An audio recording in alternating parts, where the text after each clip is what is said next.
Assalamualaikum warahmatullahi wabarakatuh.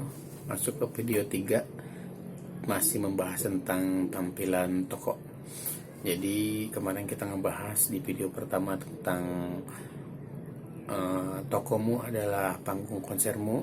Video yang kedua kita ngebahas tentang 80% penjualan kita itu dipengaruhi oleh display toko. Dan yang ketiga itu toko andalan. Toko andalan itu kita berusaha menjadikan toko kita jadi toko andalan. Kenapa harus jadi toko andalan?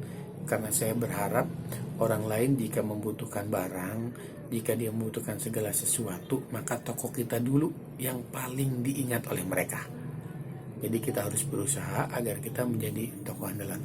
Lalu apa aja prosesnya? Nah, toko andalan itu kita bisa usahakan dengan 3 proses. Yang pertama, kita harus menawarkan keuntungan produk. Yang sama-sama kita ketahui, kalau ada orang belanja, itu kan biasanya dia membeli segala sesuatu itu berpikir dengan apa sih untungnya produk ini buat gua. Nah, makanya kita harus menawarkan keuntungan produk itu.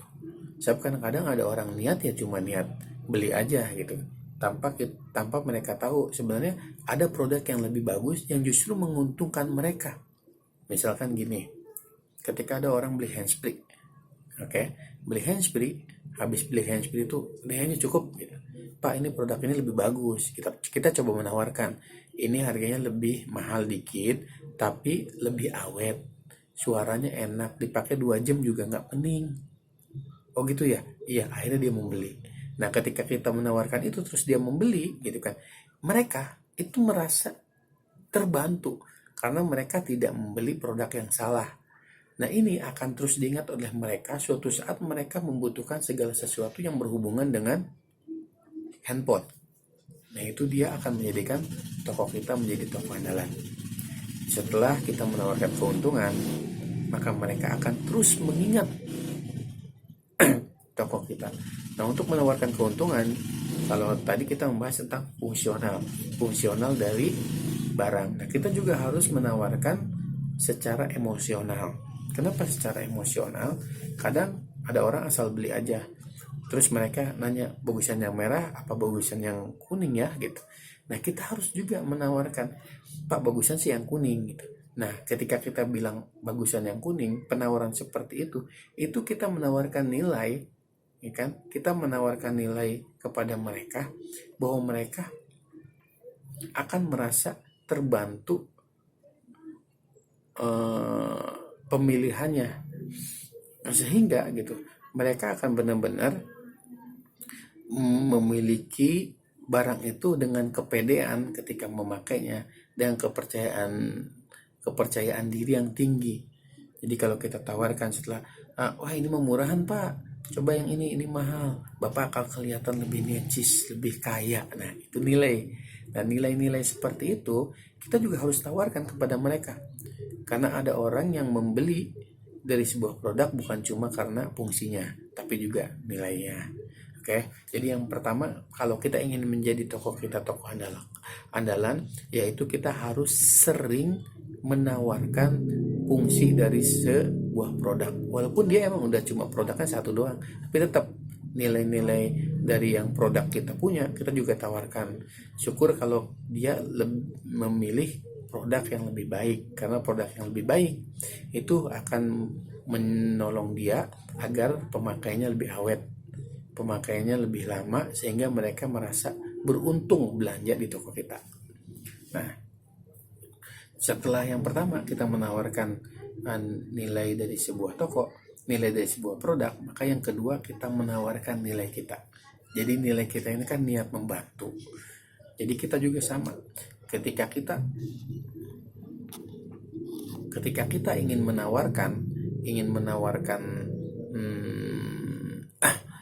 produk, maka kita juga niat membantu mereka, bukan cuma karena kita ingin mendapatkan keuntungan mereka.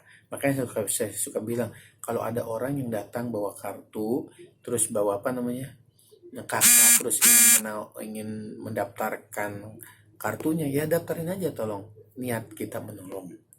Walaupun belinya bukan di kita, nggak apa-apa gitu kan. Kenapa? Nah, nanti ketika mereka udah benar-benar terasa tertolong gitu kan, toko kita akan ingat mereka terus. Nah suatu saat mereka butuh kartu, enakan di sana deh, akhirnya ke kita.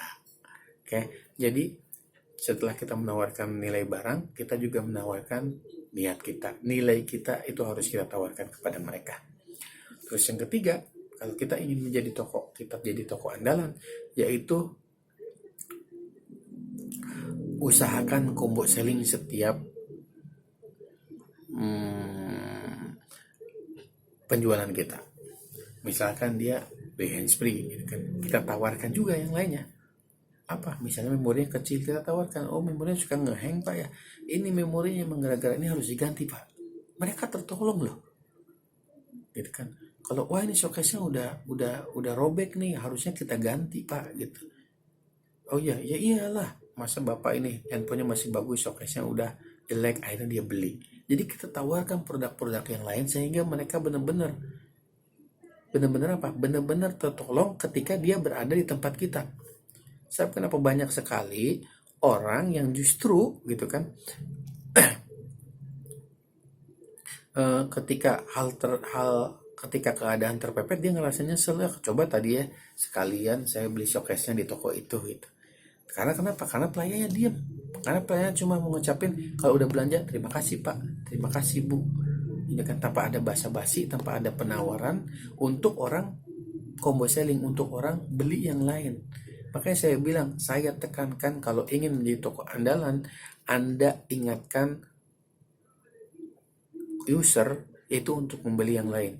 Sekelas Indomaret saja itu menawarkan loh. Kalau kita misalnya beli permen itu pasti tanya, Bapak butuh pulsanya enggak? Nah itu combo selling, sama seperti kita, ya kan?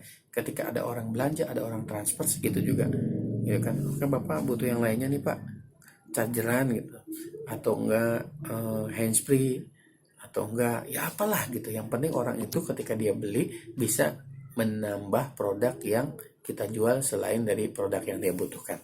Kalau ini udah berjalan, insya Allah toko kita akan menjadi toko andalan. Dan saya harap semua toko-toko di bawah Akila Sale, di bawah Akila Group itu bisa menjadi toko andalan di setiap wilayahnya dan bisa membantu mencapai target serta transaksi dari penjualan dan transaksi transfer pulsa, semuanya itu lebih tinggi sehingga kita bisa terus berjalan, bisa terus berkembang